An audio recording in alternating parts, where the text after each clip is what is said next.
avec l'avènement des pratiques agiles de développement et des pratiques DevOps, il est de plus en plus nécessaire de réaliser les tests de performance plus tôt dans le cycle de développement et tout au long de celui-ci. Les API Load Runner Enterprise ou ces plugins pour les serveurs d'intégration continue permettent traditionnellement de déclencher automatiquement le déploiement à la volée de hosts containerisés, de déclencher automatiquement l'exécution de tests et de fixer le statut du build en exploitant, là encore automatiquement, les résultats de ce test. Pour que l'ingénierie des performances soit encore plus au cœur du cycle de développement et pour permettre une toujours plus grande adaptabilité des tests face au changement, LRE, Load Runner Enterprise, permet aujourd'hui d'automatiser de bout en bout l'ensemble du processus de test grâce à la modélisation par du code des tests et des modèles de charge. Les scripts sont récupérés dans un référentiel Git.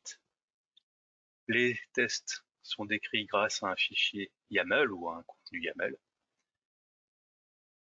Ces différents éléments synchronisés, le test Load Runner Enterprise est déclenché grâce à notre serveur d'intégration continue. Illustrons ceci par la définition d'un test par code dans Jenkins et le déclenchement de son exécution.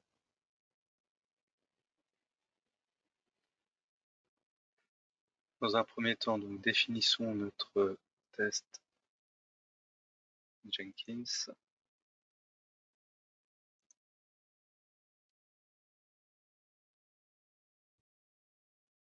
Grâce au plugin d'intégration Load Runner Enterprise que vous pouvez récupérer sur la marketplace Jenkins. Donc notre étape principale de build, outre la récupération des scripts, va être de définir un test ou un modèle de charge par le biais d'un code.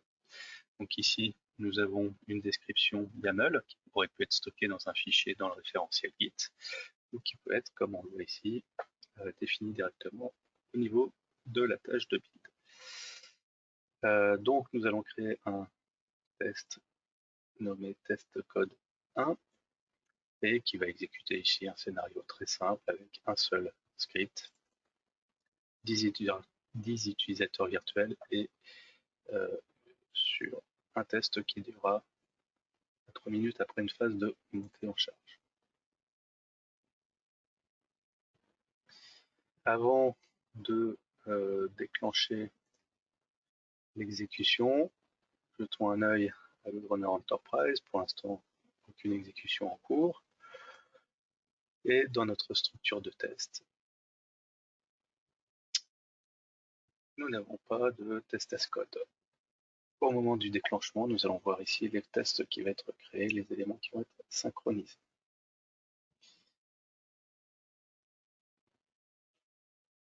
Déclenchons une exécution. On peut suivre effectivement l'évolution sur la console. Test as code 1 a été créé. Nous allons voir sur notre dashboard effectivement test as code 1 qui est en phase d'initialisation. Dans notre structure de test, un répertoire test as code est apparu avec la définition de notre test. Et on peut même aller visualiser ses paramètres complets avec sa montée en charge, sa phase plateau, etc., comme un test tout à fait classique. Le test est en cours d'exécution, on peut venir sur la console Load Runner Enterprise pour le suivre de façon tout à fait classique.